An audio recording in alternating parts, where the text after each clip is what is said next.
Hello students, आज का जो हमारा टॉपिक है, जो मैंने अभी शीर्षक लिखा है, राइट टू फ्रीडम। जैसा कि मैंने आपको कल अपने लेक्चर में बताया था कि हमारे देश के संविधान में 6 प्रकार के फंडामेंटल राइट्स दिए गए हैं। पहले राइट टू प्रॉपर्टी, माने संपत्ति का अधिकार भी मौलिक अधिकार का हिस्सा था, लेकिन 1978 में जब जनता गवर्नमेंट की सरकार आई और मोरारजी देसाई उसके प्रधानमंत्री थे, तो उनके द्वारा 44वें संविधान संशोधन के द्वारा राइट टू प्रॉपर्टी को हटा दिया गया। अब वर्तमान स्थिति यह है कि हमारे देश के संविधान में 6 प्रकार के मूल अधिकार हैं। There are 6 fundamental rights in our constitution. और आज मैं राइट टू फ्रीडम की बात करूंगा। कल मैंने राइट टू इक्वालिटी की बात किया था, समता का अधिकार। आज स्वतंत्रता के अधिकार पर बात होगी। और दोस्तों, आप जानते हैं कि यह स्वतंत्रता का अधिकार हमारे भारत के संविधान में आर्टिकल 19 से लेकर के आर्टिकल 22 तक लिखा गया है।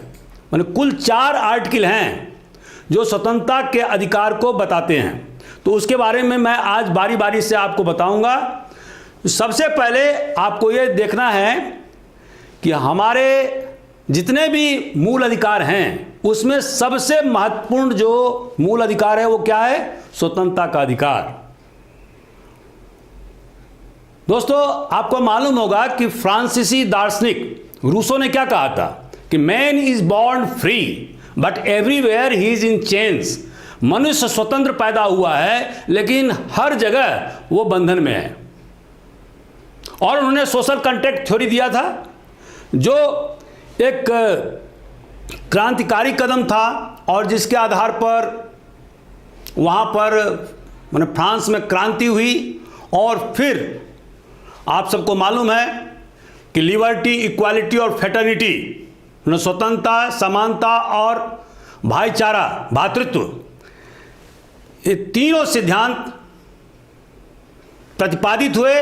और यही 3 सिद्धांत हमारे भारतीय संविधान के मूल प्रस्तावना में भी है, प्रियम्बुल में, लिबर्टी, इक्वालिटी एंड फ्रेटर्निटी, जो मैं पहले के लेक्चर में आपको बता चुका हूं।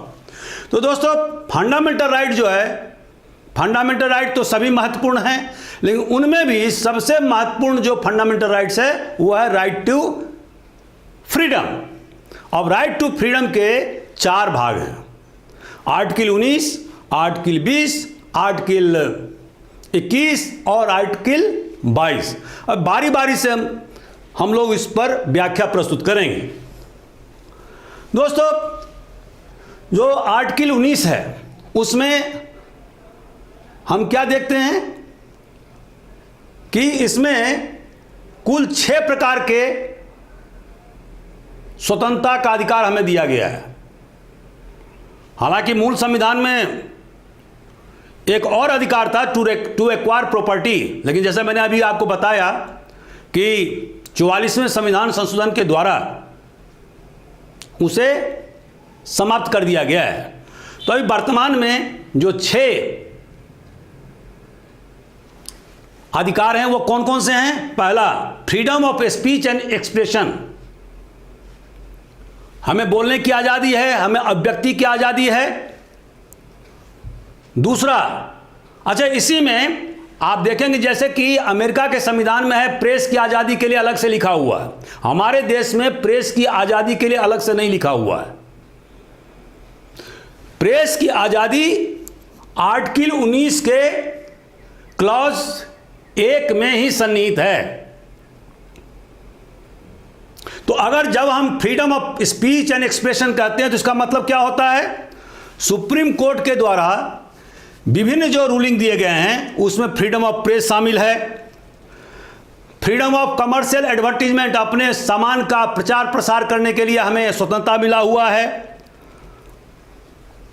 आप प्री सेंसरशिप नहीं लगा सकते हैं, इसके लिए हमें फ्रीडम मिला हुआ है। और हम अपने मांग के लिए धरना प्रदर्शन कर सकते हैं, पिकेटिंग कर सकते हैं, लेकिन स्ट्राइक नहीं कर सकते हैं। राइट टू स्ट्राइक जो है वो इस आर्टिकल का हिस्सा नहीं है, माने that is not included with in the fundamental rights. ये याद रखना है राइट अगेंस्ट टेपिंग, जैसे राइट टू हैव प्राइवेसी, हमें निजता का अधिकार मिला हुआ है। तो निजता के अधिकार में क्या शामिल होगा कि जैसे आजकल आप देखते हैं कि टैपिंग होता है, फ़ोन का टैपिंग होता है, तो उसके लिए हमें उसके विरुद्ध अधिकार प्राप्त है कि हमारे टेलीफोन कन्वर्सेशन को कोई टेप नहीं करे। इसके अलावा और क्या है कि किसी भी पॉलिटिकल पार्टी को अपने मुद्दे को उठाने के लिए बंद करने का, धरना प्रदर्शन करने का, आंदोलन करने का अधिकार प्राप्त है। तो ये सारे जो इंपॉर्टेंट जो अधिकार हैं वो किस में शामिल हैं? Freedom of speech and expression में, including the freedom of press. अब दूसरा पॉइंट है to assemble peacefully and without arms. और दोस्तों आप लोगों को मालूम होगा कि बिना हथियार के हम जमा हो सकते हैं, एक जगह जमा हो सकते हैं, लेकिन यहां भी एक्सेप्शन है।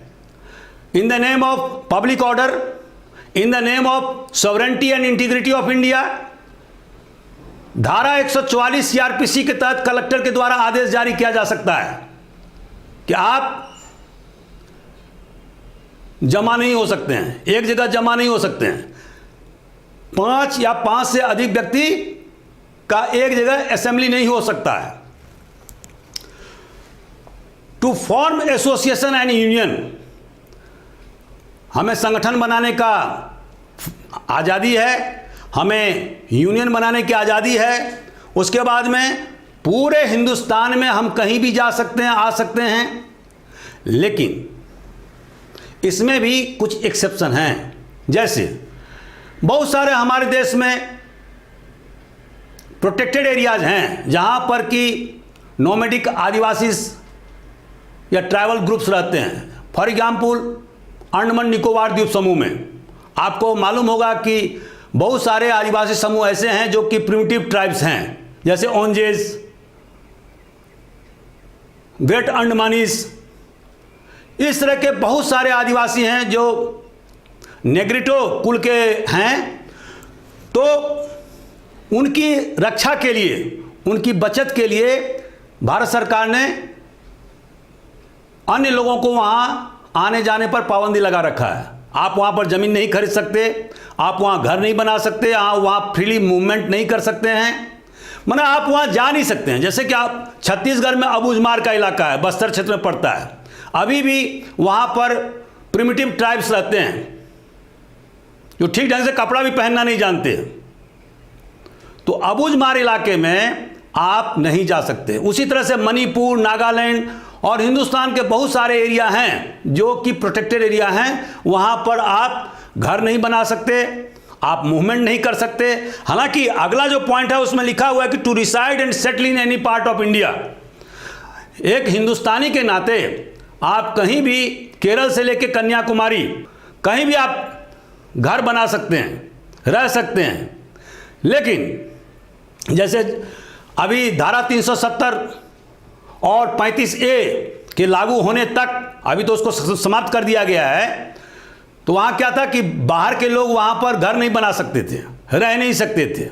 तो ये कुछ एक्सेप्शन हैं, लेकिन इन एक्सेप्शनों के अलावा पूरे देश में हम कहीं भी घर बना सकते हैं, रह सकते हैं, आ जा सकते हैं। तो free movement through out the territory of India, ये हमें राइट टू फ्रीडम के तहत में मिला हुआ है। और लास्ट में to practise any profession, to carry out any occupation, trade और बिजनेस की आज़ादी हमें है। हम कोई भी पेशा चुन सकते हैं, हम कोई भी बिजनेस शुरू कर सकते हैं, किसी प्रकार का कॉलिंग अपना सकते हैं, यह हमारे स्वेच्छा पर निर्भर करता है। लेकिन उसमें भी एक राइडर है, और वो ये है कि मान लीजिए कोई प्रोस्टिट्यूशन का धंधा करता हो, वो भी तो एक बिजनेस कॉलिंग है, और उससे अगर पब्लिक हेल्थ या मोरालिटी पर असर पड़ता हो तो सरकार उस पर बंदिश लगा सकती है। जैसे मान लीजिए फ्रंटियर जो टेक्नोलॉजी है, जैसे कि रॉकेट साइंस या न्यूक्लियर टेक्नोलॉजी, इसमें सरकार पूरी तरह से मनाही कर सकती है, और अभी हमारे देश में भी यह लागू है कि वहां पर कोई प्राइवेट व्यक्ति इस प्रकार का धंधा नहीं कर सकता है, उस टेक्नोलॉजी में ट्रेडिंग नहीं कर सकता है। तो दीज आर सर्टेन एक्सेप्शंस। तो ये सारे एक्सेप्शन जो है वो के तहत में हमारे आर्टिकल 19 के तहत में हम क्या देखते हैं कि 6 प्रकार के हमें फ्रीडम मिले हुए हैं। और जैसा कि मैंने अभी बताया कि राइट टू एक्वायर प्रॉपर्टी, इसको 44वें संविधान संशोधन के द्वारा डिलीट कर दिया गया है। तो अब वर्तमान में केवल 6 फ्रीडम हैं, और ये फ्रीडम जो है वो क्या है, एब्सोल्यूट नहीं है, उन पर बहुत सारी पाबंदियां हैं। वो क्या क्या पाबंदियां हैं ये भी आपको लिखना होगा। पहला, सिक्योरिटी ऑफ स्टेट, भारत की संप्रभुता और अखंडता, जिसको अंग्रेजी में कहते हैं unity and integrity of India, that can not be compromise at any cost. तो पहला पॉइंट है सिक्योरिटी ऑफ स्टेट। दूसरा है friendly relation with foreign countries. दोस्तों, आप जानते हैं कि हिंदुस्तान की फॉरेन पॉलिसी या किसी भी देश की फॉरेन पॉलिसी का एक महत्वपूर्ण तत्व क्या है, friendly relation with other countries, with neighbouring countries, with powerful countries. जैसे हिंदुस्तान का रूस के साथ में और उसके पहले सोवियत यूनियन के साथ में जबरदस्त फ्रेंडली रिलेशन था, और बहुत सारे मौके पर हिंदुस्तान को उसने मदद किया। 1971 में सोवियत यूनियन और इंडिया का ट्रीटी भी हुआ। अनेक समय सोवियत यूनियन ने संयुक्त राष्ट्र में वीटो पावर का इस्तेमाल करते हुए हिंदुस्तान के इंटरेस्ट को बचाया। तो अगर कोई व्यक्ति सोवियत यूनियन या अभी रूस के खिलाफ में अनाप शनाप बोलने लगे, जिससे कि कटुता बढ़े, हिंदुस्तान के सरकार को परेशानी हो, तो ऐसी स्थिति में उस पर बंदिश लगाई जा सकती है, उस व्यक्ति पर या संस्था पर या उस कंपनी पर बंदिश लगाई जा सकती है। तो subject to the friendly relation with the foreign countries. तीसरा पॉइंट है पब्लिक ऑर्डर। दोस्तों, मैंने जैसे आपको बताया कि सबसे देश में अस्थायित्व के लिए सबसे पहला कदम क्या होता है, पब्लिक ऑर्डर। अगर पब्लिक ऑर्डर नहीं है, लोक शांति अगर भंग हो गया, ना तो आप कोई काम कर सकते हैं, ना नौकरी पर जा सकते हैं, ना किसी प्रकार का कोई डेवलपमेंट और वर्क हो सकता है, विकासात्मक कार्य रुक जाएंगे। तो ऐसी स्थिति में पब्लिक ऑर्डर को ध्यान में रखते हुए अगर कोई मान लीजिए कॉम्युनल दंगा हो गया, सांप्रदायिक अशांति फैल गया, लोग एक दूसरे के खून के प्यासे हो गए, तो ऐसी स्थिति में इन फ्रीडम जो राइट टू, जो विभिन्न प्रकार के जो हमें फ्रीडम मिले हुए, स्वतंत्रता का अधिकार मिला हुआ है, उसको कर्टेल किया जा सकता है, रिस्ट्रिक्ट किया जा सकता है, कम किया जा सकता है, बंद किया जा सकता है। और जैसा कि मैंने आपको बताया कि जब देश में आपातकाल लागू हो, धारा 352 के तहत में, जब देश पर विदेशी आक्रमण हो या इंटरनल रिबेलियन हो, आंतरिक विद्रोह, तब कौन सी धारा का उपयोग होता है, 352 का। धारा 356, जब किसी स्टेट की मशीनरी पूरी तरह से ध्वस्त हो जाए, जब वित्तीय आपातकाल लागू हो, धारा 360 के तहत में। ऐसी परिस्थिति में, हालांकि 360 को अभी तक लागू नहीं किया गया हमारे देश में जब से हमें आज़ादी मिली है। तो दोस्तों, ऐसी स्थिति में क्या होगा, आर्टिकल 19 के तहत में जो हमें 6 प्रकार के जो अधिकार मिले हुए हैं, उन अधिकारों को सस्पेंड किया जा सकता है, जो मैंने कल बताया था। लेकिन आने वाले जो आर्टिकल है, आर्टिकल 20 और आर्टिकल 21, उसको इमरजेंसी के दौरान भी उसको सस्पेंड नहीं किया जा सकता है, वो अक्षुण्ण रहेंगे। यह हमेशा ध्यान रखने की बात है इसके अलावा डिसेंसी और मोरालिटी, जैसे मैंने कहा कि आप कोई ऐसा बिजनेस शुरू करते हैं या एक ऐसा व्यवसाय शुरू करते हैं जिससे कि पब्लिक स्वास्थ्य पर खतरा उत्पन्न हो गया है या लोगों में अनैतिकता बढ़ रही है, तो ऐसी स्थिति में भी आपके राइट टू फ्रीडम को कर्टेल किया जा सकता है। फॉर एग्जाम्पल, किसी ने मान लीजिए चकला घर शुरू कर दिया है, अभी तो एक बिजनेस है, लेकिन अगर आसपास के इलाकों में अशांति फैल रही है, पब्लिक हेल्थ खराब हो रहा है, लोगों पर गलत प्रभाव उत्पन्न हो रहा है, इंडिसेंसी फैल रहा है, इमोरलिटी फैल रहा है, तो ऐसी स्थिति में उस चकला घर को बंद किया जा सकता है। इसके बाद में डिफामेशन। आज़ादी का मतलब यह नहीं है कि आप किसी को जलील करें, आप उसके बारे में अनाप शनाप आरोप लगाएं, जैसे कि अभी व्हाट्सएप यूनिवर्सिटी में चलता रहता है, और बहुत सारे जो हमारे महापुरुष हैं उसको जलील करने का पूरा प्रयास किया जाता है, जबकि जो व्यक्ति लिखता है उसको उसके बारे में कुछ मालूम ही नहीं होता है, लोग फॉरवर्ड करते जाते हैं। तो अगर मान लीजिए आपको जो आज़ादी मिली है, जो 6 प्रकार के राइट मिले हैं, उस राइट को अगर आप दुरुपयोग कर रहे हैं, तो कोई जो व्यक्ति व्यथित होगा, विक्टिम पार्टी होगा, वो आपके खिलाफ में क्या करेगा? डिफामेशन सूट करेगा। और ये डिफामेशन सूट धारा 500 आईपीसी में इसका प्रावधान है। इसके तहत में आपसे 2 प्रकार से सूट दायर किए जा सकते हैं, या तो आपसे हर्जाना वसूल किया जाएगा या आप पर क्रिमिनल डिफामेशन सूट लागू किया जा सकता है, और उसके तहत में आपको जेल भी हो सकती है अगर आरोप प्रमाणित पाए जाते हैं तो। इसके अलावा कोई भी आप बातचीत करते हैं या आप कोई उद्घोषणा करते हैं या कोई आप स्पीच देते हैं जिससे कि जनता भड़क उठती है, वो अपराध करने के लिए उद्यत हो जाती है, इन दैट केस क्या होगा? आप पर चार्ज लगेगा कि you are inciting violence in the society, और उस स्थिति में आपके जो फ्रीडम है 6 प्रकार के, उसको रिस्ट्रिक्ट किया जा सकता है।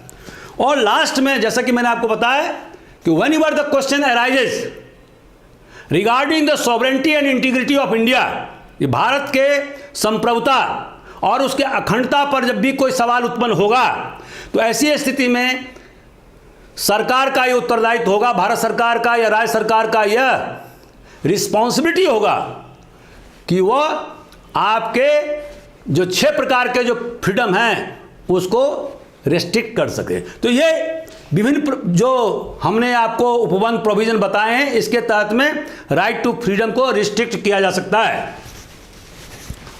जैसा कि मैंने दोस्तों बताया कि जैसे कि अमेरिका में right to freedom of press का प्रोविजन है, लेकिन हमारे देश में right to freedom of press article 19 के क्लॉज 1 में, जिसमें कि फ्रीडम ऑफ एक्सप्रेशन लिखा हुआ, उसी में यह सन्निहित है।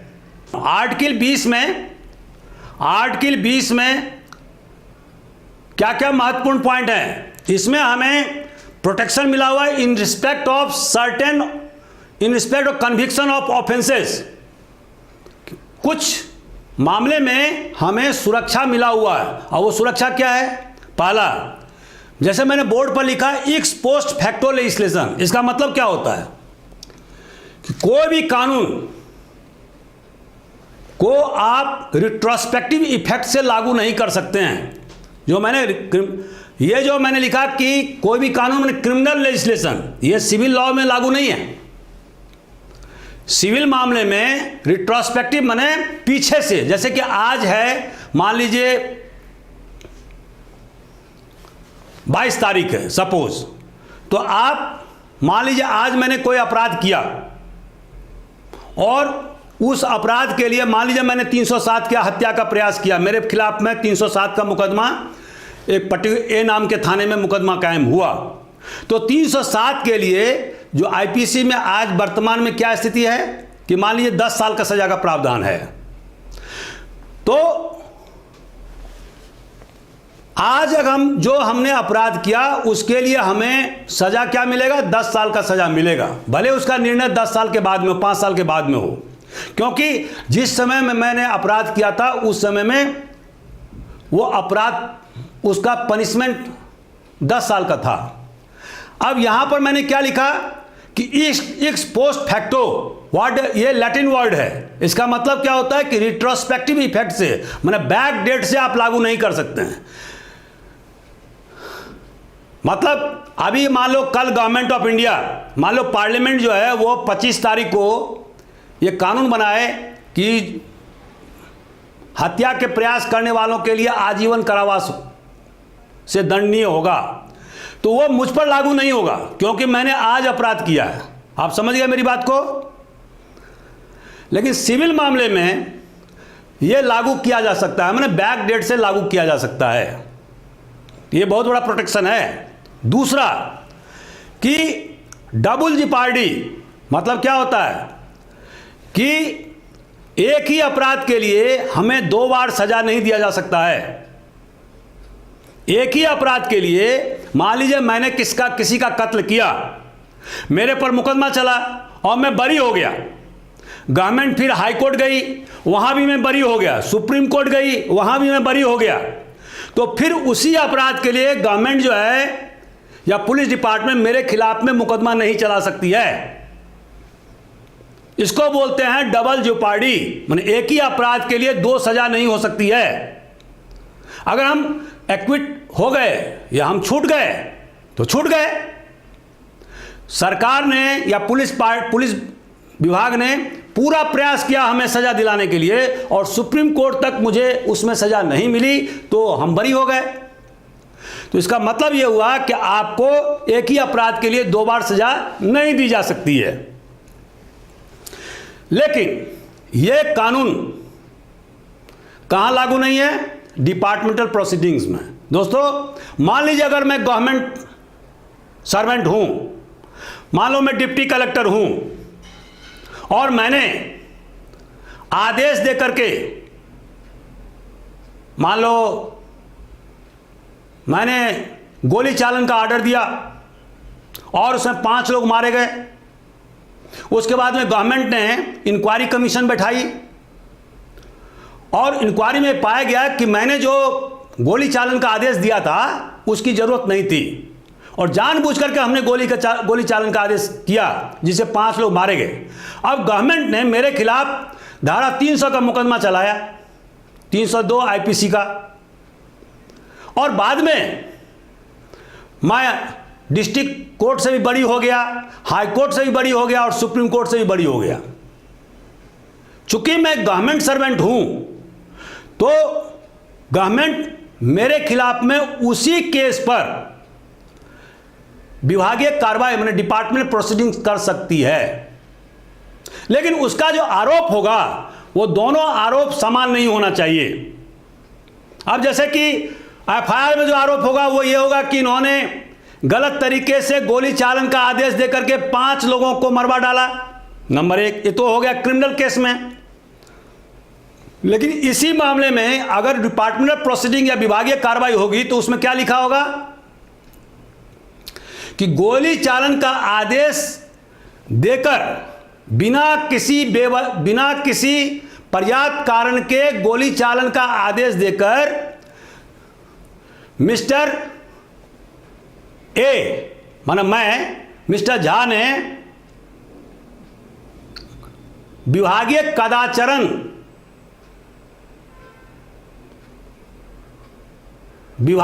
कदाचरण किया है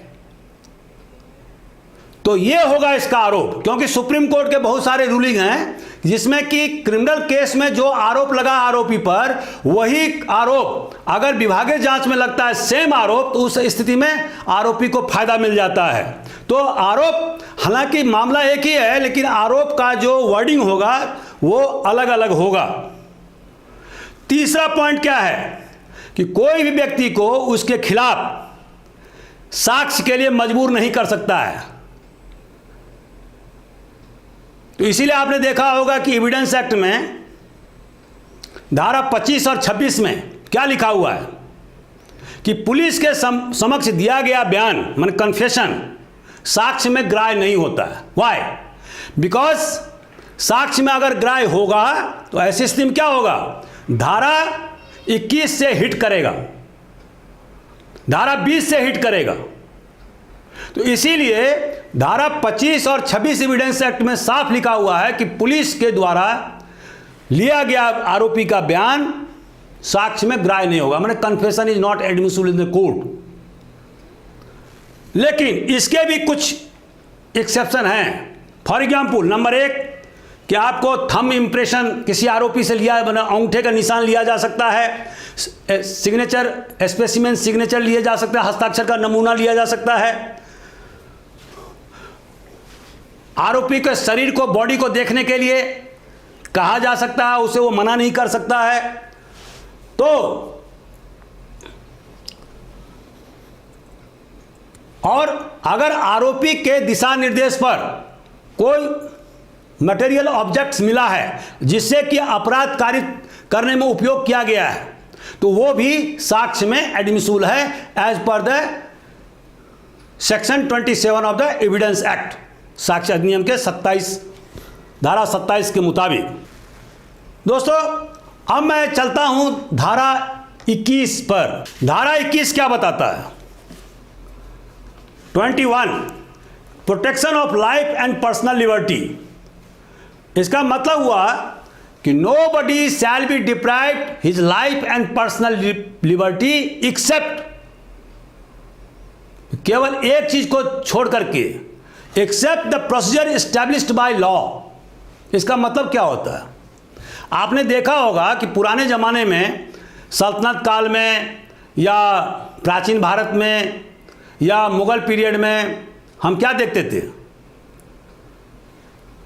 समरी ट्रायल होता था, सुनवाई कर लेता था राजा और उसके बाद तत्काल उसको दंड दे देता था, फांसी की सजा दे देता था या हाथी से कुचलवा देता था या 50 कोड़े का दंड दे देता था। लेकिन अभी ऐसा नहीं है। अभी क्या है कि हमारे देश में रूल ऑफ लॉ का प्रावधान है, आर्टिकल 14 का प्रावधान है, राइट टू इक्वालिटी, और इसके तहत में एक प्रोसीजर बनाया गया है। प्रोसीजर क्या है कि अगर मान लीजिए किसी व्यक्ति की हत्या होती है तो ऐसी स्थिति में क्या होगा, संबंधित थाने में प्राथमिक सूचना दर्ज होगा, एफआईआर दर्ज होगा, जो इन्वेस्टिगेटर है वो उसका अन्वेषण करेगा, साक्ष्य को जुटाएगा, साक्ष्य को जुटाने के बाद में उसको अगर लगेगा कि पर्याप्त सबूत है किसी व्यक्ति के खिलाफ में तो उसको अरेस्ट करेगा, उसको जेल भेजेगा या उसको और पूछताछ के लिए पुलिस रिमांड ले सकता है, और उसके निशानदेही पर बहुत सारे मटेरियल जब्त किए जा सकते हैं। इन्वेस्टिगेशन पूरा होने के बाद में उस पर उसको चार्जशीट संबंधित कोर्ट में पेश किया जाएगा, वहां पर ट्रायल शुरू होगा, विचारण जिसको हिंदी में बोलते हैं, एग्जामिनेशन इन चीफ होगा, माने मुख्य परीक्षण, उसके बाद में क्रॉस एग्जामिनेशन प्रति परीक्षण, उसके बाद में री एग्जामिनेशन पुनः परीक्षण। इस माध्यम से विचारण होगा और संबंधित डॉक्यूमेंट पेश किया जाएंगे, संबंधित गवाह पेश किया जाएंगे। उसके बाद में विचारणकर्ता जज ये निर्णय करेगा कि उस व्यक्ति के खिलाफ में पर्याप्त सबूत है या नहीं है। अगर पर्याप्त सबूत है तो उसको कन्विक्ट किया जाएगा, दंडित किया जाएगा। उस दंड के खिलाफ में हाई कोर्ट में अपील दायर की जा सकती है। हाई कोर्ट में दिए गए निर्णय के खिलाफ सुप्रीम कोर्ट में अपील दायर की जा सकती है। तो हमारे यहाँ हाईएस्ट कोर्ट ऑफ अपील कौन सा है? सुप्रीम कोर्ट है। उसके बाद में कोई अपीलेट कोर्ट नहीं है।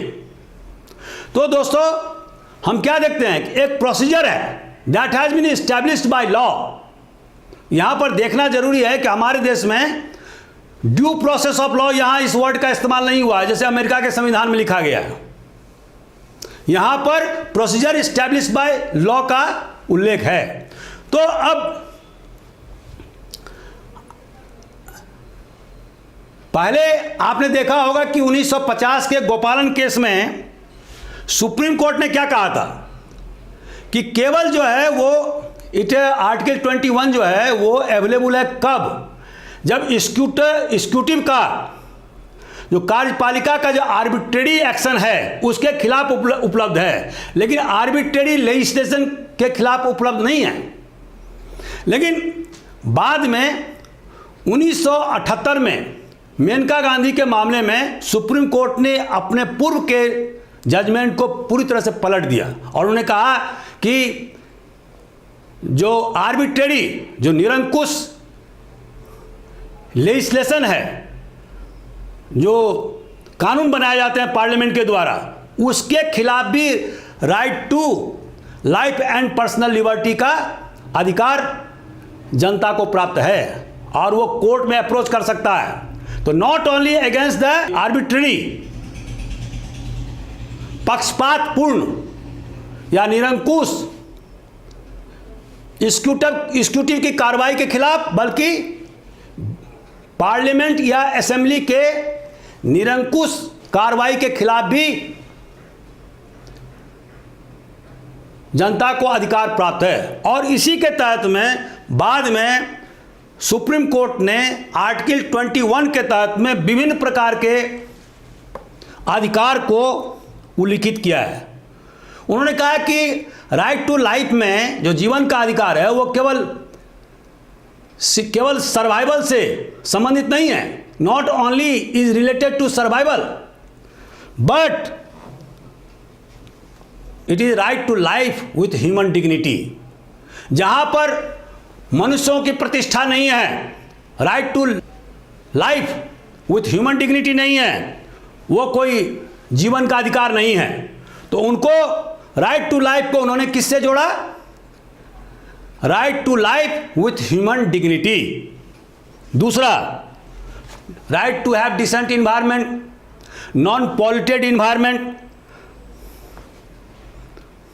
Fresh air and water, availability of fresh air and availability of fresh water, right against hazardous industries. अब जैसे कि जोखिमपूर्ण जो उद्योग लगाए जाते हैं, फैक्ट्रीज हैं, उनसे जो विभिन्न प्रकार के जो धुआं या खतरनाक चीज़ें निकलते हैं, उससे भी प्रोटेक्शन का अधिकार हर आदमी को, हर हिंदुस्तानी को प्राप्त है।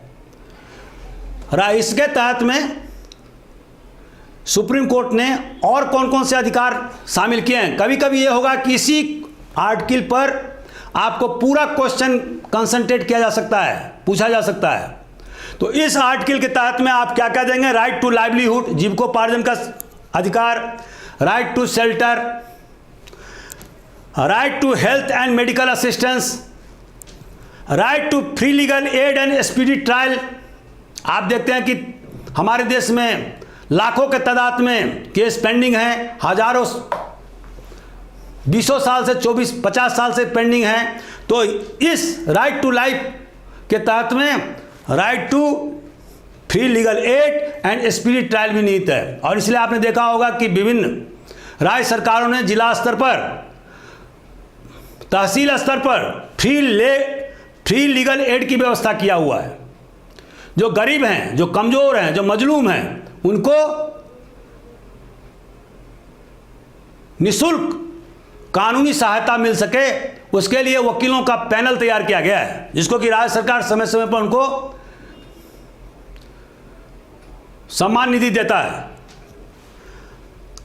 राइट अगेंस्ट हैंड कफिंग, माने जैसे पुलिस वाले पहले हथकड़ी लगा देते थे, उससे उनका सामाजिक प्रतिष्ठा में अवमूल्यन होता था।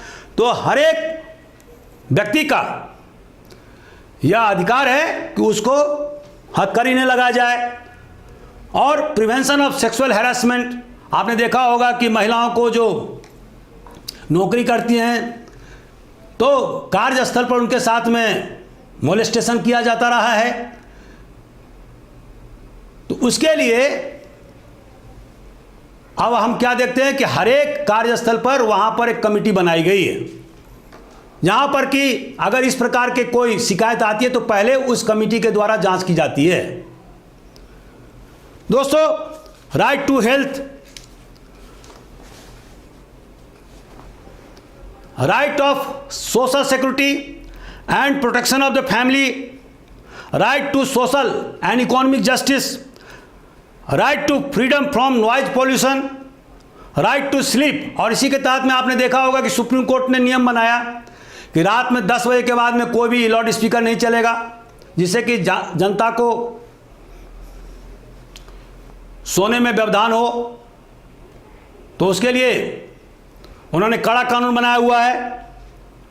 इस तरह से बहुत सारे अधिकार राइट टू लाइफ और पर्सनल लिबर्टी में सुप्रीम कोर्ट के द्वारा समय समय पर विभिन्न जजमेंट के द्वारा दिए गए, जैसे कि राइट टू इंफॉर्मेशन, सूचना का अधिकार। बाद में भारत सरकार ने सूचना के अधिकार को कानूनी बना दिया। अब लास्ट में हमारा जो अगला पॉइंट है वह क्या, आर्टिकल 22। दोस्तों आर्टिकल 22 के दो भाग हैं।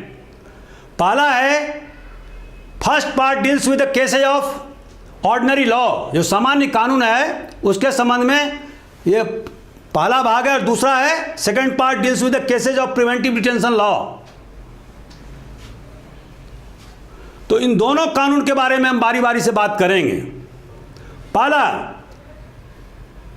फर्स्ट पार्ट में क्या क्या पॉइंट है दिए गए हैं कि जो अगर किसी व्यक्ति को अरेस्ट किया जाता है तो कानून में यह नियम है कि उसे ग्राउंड्स ऑफ माने अरेस्ट करने के कारण बताए जाएंगे।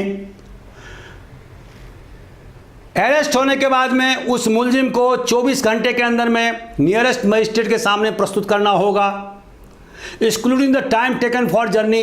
यात्रा के लिए जो समय लगता है उसको छोड़ के बाकी समय, मतलब 24 घंटे के अंदर में किसी मजिस्ट्रेट के सामने में आपको पेश करना होगा, पुलिस अधिकारी को पेश करना होगा उस मुलजिम को।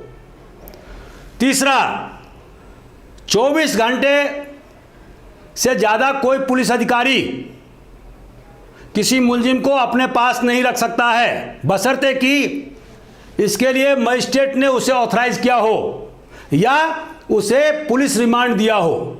अदरवाइज ये अनऑथराइज माना अनधिकृत डिटेंशन कहलाएगा, प्रतिरोध कहलाएगा।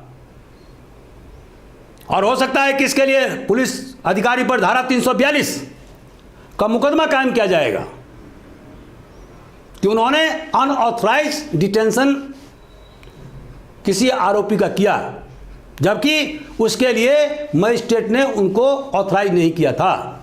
और चौथा है कि right to consult and be defended by legal practitioner.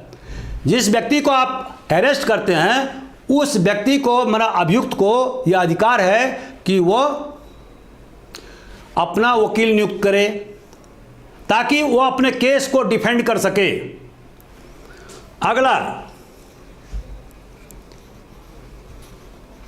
दूसरा, the second part of article 22 grants protection to person under preventive detention law.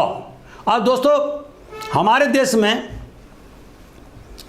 Preventive detention law, जिसके बारे में अभी मैं बताऊंगा, ये लागू है। और जब किसी व्यक्ति को प्रिवेंटिव डिटेंशन के तहत में बंद किया जाता है तो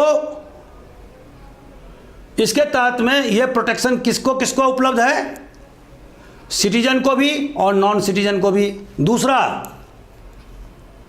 3 महीने से ज़्यादा किसी को निरोध में नहीं रखा जा सकता। अच्छा, प्रिवेंटिव डिटेंशन में और ऑर्डिनरी लॉ में जो डिटेंशन होता है, अंतर क्या है? अंतर यह है कि ऑर्डिनरी लॉ के तहत में जो किसी व्यक्ति को आप जब अरेस्ट करते हैं तो उसको आपको 24 घंटे के अंदर में उसको नियरेस्ट मजिस्ट्रेट के सामने प्रस्तुत करना होता है, लेकिन यहाँ पर इसकी कोई ज़रूरत नहीं है। 3 महीने तक उस व्यक्ति को प्रिवेंटिव डिटेंशन के तहत में माने पुलिस अधिकारी उसको जेल में रख सकता है, लेकिन बाद में 3 महीने के अंदर हाई कोर्ट के जजों की कमेटी के द्वारा उसके केस की समीक्षा की जाएगी। अगर ये पाया जाएगा कि इसमें कोई तथ्य है या आगे बढ़ाने की ज़रूरत है तब तो वो बढ़ा सकता है, अदरवाइज उसको रिलीज कर देगा। तीसरा क्या है कि हर एक जो डिटेन्यू है, जिसको क्या आपने गिरफ्तार किया है, उसे अपने केस को रिप्रेजेंट करने का अधिकार है। चौथा कि पार्लियामेंट और असेंबली दोनों को प्रिवेंटिव डिटेंशन के तहत में कानून बनाने का अधिकार है। जैसे कि डिफेंस के मामले में या फॉरेन अफेयर्स के मामले में या कम्युनिकेशन के मामले में पार्लियामेंट को कानून बनाने का अधिकार है। और दोस्तों, इसी के तहत में जो है पार्लियामेंट ने समय समय पर कानून बनाए हैं, जैसे प्रिवेंटिव डिटेंशन एक्ट 1950, जिसको कि 1969 में ख़त्म कर दिया गया।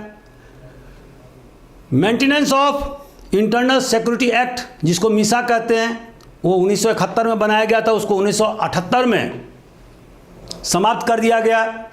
उसके बाद में conservation of foreign exchange and prevention of smuggling act 1974, जो इकोनॉमिक ऑफेंसेस से रिलेटेड है। उसके बाद में नेशनल सिक्योरिटी एक्ट 1980, उसके बाद में टेररिस्ट एंड डिस्ट्रप्टिव एक्ट, जिसको टाडा एक्ट कहते हैं, उसे 1985 में लागू किया गया था और बाद में 1995 में उसे रिपील कर दिया गया, ख़त्म कर दिया गया। उसके बाद में prevention of illicit traffic and narcotic drugs and psychotropic substances act 1988, और इस अंत में प्रिवेंशन ऑफ टेररिज्म एक्ट पोटा, इसको 2002 में लागू किया गया था और 2004 में ख़त्म कर दिया गया। और अभी जो है, जो दुर्दांत आतंकवादी हैं, ड्रेडेड टेररिस्ट हैं, उनके लिए UAPA